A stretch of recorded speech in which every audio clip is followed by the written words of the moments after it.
Welcome back. Thom Hartmann here with you, and super pleased to have Dave Daley in the studio with us. He is the author of Ratf. I guess you can figure out what that, why your vote doesn't count. I believe we talked with you when the hardcover came out. I know we did on TV. I think we did here on radio also. The paperback is also now out. There we go. Pointed to the right camera. And Dave, welcome back to the program. Thanks for having me, Tom. Great having you with us. Appreciate it. And just you can tweet Dave at Dave Daley, DAVEDALEY 3. And is there a website for the book? Perfect. That's where you can find me. So Twitter's best. Okay, exactly. Great. And of course, the book is available at your favorite. So why does my vote not count? The subtitle of your book. Well, what happened is we are a deeply divided, a 50-50 country in so many ways, and yet Republicans have complete control over the White House, the U.S. Senate, the U.S. House, 69 of 99 state legislative chambers, 33 governors, it's a modern high, 25 trifectas. They have achieved all of this with a really audacious use of the gerrymander, the oldest political trick in the book. They've redistricted their way to complete power even when they get fewer votes. If Democrats get more votes for the U.S. House in 2018, just as they did in 2012, you will have Republicans in control of the White House, the Senate, and the U.S. House, all with fewer votes. Wow. So, well, you can't redistrict a Senate seat. You can't redistrict a Senate seat, but you can certainly use these gerrymandered state legislatures to pass voter ID and other voter suppression laws that in a close election make a decided difference. Right. We know what these voter ID laws do. They have a 7.7% dampening of Democratic turnout. It's double-digit dampening for Latinos and African Americans. The studies on this that compare 2008 and 2012 in states with and without these laws are startling. And the first thing that these gerrymandered state legislatures do, and that's where it all starts in state legislatures, is they go after voting rights, and they go after labor rights, and then they go after women's rights. This is not a coincidence. It's an organized process. Right. Because labor traditionally funds the Democratic Party. Women very often vote Democratic. What was the other group? And voting rights. Oh, and voting rights. People in favor of voting rights. These are the three. They just want to vote, damn it. These are the three things that these legislatures do. And in lots of states, whether it's Ohio, North Carolina, Michigan, Wisconsin, Pennsylvania, Republicans have figured out how to rule with fewer votes. How is it that Republicans figured this out and Democrats didn't? Boy, it's amazing, isn't it? Because the gerrymander has been with us. You can trace it back to Patrick Henry. It goes back to 1788, trying to screw James Madison out of a seat in the very first Congress. But Republicans got desperate, essentially, after 2008. You've got the first African-American president. You have a Democratic super majority in the Senate. You have the Democrats return to power in the U.S. House. And Republicans are staring down a demographic time bomb that a lot of people think at the time could have rendered them a minority party for a generation. It didn't exactly work out that way. They had to come up with a plan. And what a group of savvy strategists understood was that 2008 might have been a deeply consequential election, but 2010 might matter more because it's a 0 year, and we redraw all of the legislative districts at the state level and the congressional level after the census. They launch a plan called Red Map. They invest $30 million in it, which is chump change, really, in modern-day politics. And they go after targeting state legislative chambers. There were 16 states in which control of the legislature was plus or minus 4 seats. And they invested a lot of money in trying to tip control of those chambers so that they would have complete control over redistricting in 2011. It's a plan called a Red Map. They targeted 107 state legislative races in 16 states. That gave them complete control, no one else in the room, over the drawing of 193 of our 435 legislative. Wow. This sounds a little too slick for the Republican Party. Was the Koch network and their companies, involved. Americans for Progress or Americans for prosperity, I guess, Yes. or whatever it is.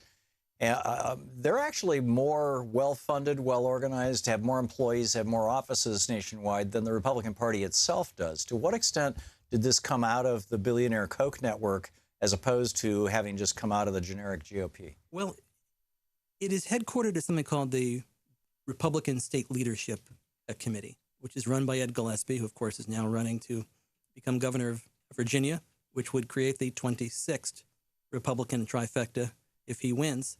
And it's Gillespie. Karl Rove is on the fringes of this. A really savvy strategist named Chris Jankowski comes up with the idea and launches it. But He's the guy who presented it back in 2008. Exactly. Right. But the funding of all of this, a lot of it comes from the typical Republican sources: a Chamber of Commerce, Altria, a Walmart, AT&T. Altria is the tobacco company. Exactly. So it's a lot of the kind of big time Republican donors. Mike Pence used to be a lobbyist for the tobacco industry, didn't he? Oh, is that true? I'm pretty sure. I know he wrote op-eds about how tobacco doesn't kill you. That would not 2000. Shock me.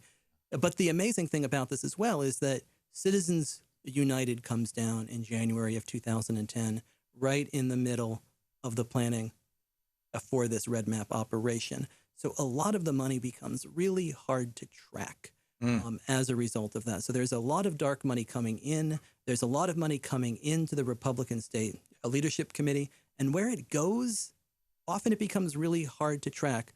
There's a lot of Koch money involved in North Carolina. There's a lot of Art Pope, who's kind of the Koch brother of North Carolina. Yeah, he's the local billionaire, sort of like the DeVos family in Michigan. Exactly. And then there's a lot of DeVos money in Michigan that goes into launching this operation. Yeah. So what do we do about this? Boy, it is really, really hard to unravel. In fact, actually, if I can expand that question, I just yesterday, the day before, read an article about how the Census Bureau right now in the Trump administration is being essentially defunded. And there's speculation that the reason for that is that it's a little more expensive to count low-income people than it is to count wealthy white Republicans. This is the danger. And because you've got to go into communities of in communities of poverty essentially, and find people, And then the question becomes not only will this census be funded properly and will it be competently administrated, two things we probably can't count on. But the third piece of this is what happens in all of these communities of color when folks from the government show up with a clipboard asking who lives here. Right. We are almost certain in this political environment to undercount these groups at a crucial, crucial time. Right. Well, the Census Bureau used to weight those numbers, didn't they? Well, and just for that very reason? And that became a deeply political topic back in the 2000s. And the Republicans did away with that? Republicans fought hard against that. I think it will be very difficult to imagine a proper weighting of these numbers in a Congress that is so completely controlled by the Republican Party. Amazing, amazing. So back to the question of what do we do about it? Well, there has to be a short-term solution and a long-term solution. Democrats are down by 23 seats in the U.S. House. They are targeting a lot of the suburban seats where Clinton did well, but perhaps elected a Republican. It would be terrific for Democrats to take back the House, but this is a structural problem that is rooted in the states. Democrats could take back the House of Representatives. It would not make a difference when it comes to who is in charge of drawing these lines. It's still going to be the Ohio state legislature, which is 66-33 Republican, Pennsylvania 121-81, North Carolina 74-45. These state legislatures are more deeply gerrymandered than our national Congress, which is saying something. So Democrats have to find a way to rebuild their infrastructure in all of these states and start working at tipping state legislative chambers back. A wave election is not measured in whether or not Congress comes. It's the net gain or loss of state legislative chambers that have an influence over redistricting. That's one short-term process. Is the Democratic Party, is there evidence that the Democratic Party has figured this out and is going? The Democratic Party is a very top-down party. They appear to me to be focused very much on trying to take back the House of Representatives.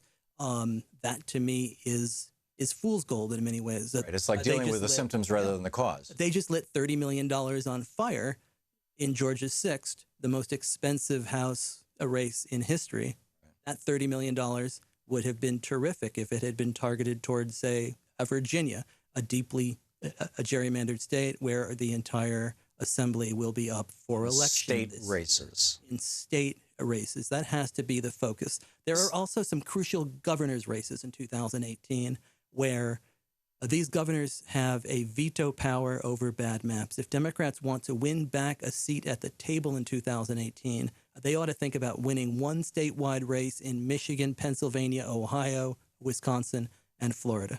Whether that's taking the legislature or taking the governor's office. The legislature in those one branch of the legislature. The legislature in those states are going to be very hard to take back because of the gerrymander. But the governor is on the ballot. Win one race, at least have a say in the process. Right. Right. So this is another statement, essentially, about how important it is that people actually participate in the upcoming election, the 2018 election, when people, more than half of registered voters typically don't show up to vote in midterm elections. There's a new poll out today, a Washington Post ABC News poll, that shows that Republicans have more enthusiasm to show up and vote in the 2018 midterms than Democrats. If folks are talking about a blue wave, it is a fantasy at this point. Well, that's not good. That's not good. So we really have to be waking people up to this. We're talking with David Daley. The new book is Ratf, Why Your Vote Doesn't Count, and with a new epilogue by the author. Dave, you're doing great work. I appreciate it, Tom. So are you. Thank you. Thanks for dropping by. Fight on. Yeah. We will keep the word going. You can tweet Dave at Dave Daley, DaveDaley, the number 3, at Dave Daley, number 3, and his book Ratf, as in that word that I can't say on the radio. Check it out. This is the Thom Hartmann Program. And once again, you can tweet Dave at Dave Daley, number 3. The book is Ratf. We'll be back.